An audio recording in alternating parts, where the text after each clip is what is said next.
Hello everyone, আসসালামু আলাইকুম। আপনারা সবাই কেমন আছেন? আল্লাহর রহমতে আপনাদের ভালোবাসি, আমরা ভালো আছি। তো এটা হচ্ছে আমার মেয়ের সন্ধ্যার খাবার। এখানে টমেটো কেটে নিয়েছি, 2টা আলু, যদিও আমার মেয়ে পরে 5টা আলু খাইছিল। আর এখানে একটা ডিম পোস্ট করে নিয়েছি, তো দেখা যাক কী কী সে খায়। তো তাকে আমি একা খেতে বসিয়েছিলাম, কিন্তু সে ছোট মানুষ, তো তার খাওয়া দাওয়া তো আর পেট ভরবে না। তো তাকে খাইয়ে দাইয়ে যেটুকু খাইছিল, তারপর আমি চলে আসি। তো ফ্রিজ থেকে মরিচ বার করতে আমি এখন ঝাল পিঠা বানাবো।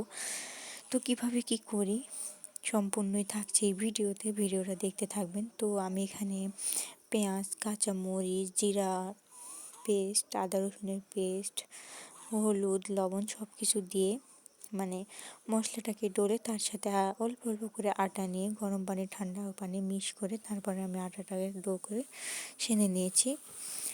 আর দেখুন, এটা কিন্তু আমি প্রথম পিঠা দিয়েছি, ছোট্ট পিঠা, এটা আমার মেয়ের জন্য।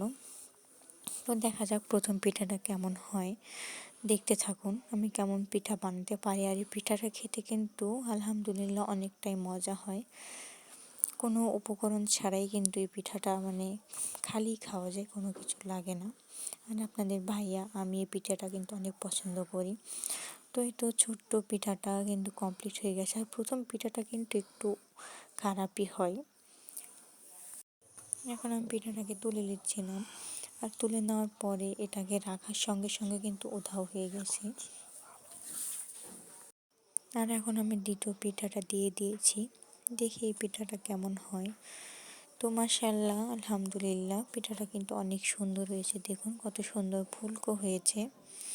আর খেতেও কিন্তু ঠিক তরটাই মজা হয়, যদিও বা সেখান থেকে অনেকগুলো পিঠা শেষ হয়ে গেছে, এখানে বাদ বাকি কয়েকটা পিঠা আছে। আপনাদের ভাইয়া তার মেয়েকে খাওয়াচ্ছিল। তো ভিডিওটা আজকে পর্যন্ত, আল্লাহ হাফিজ।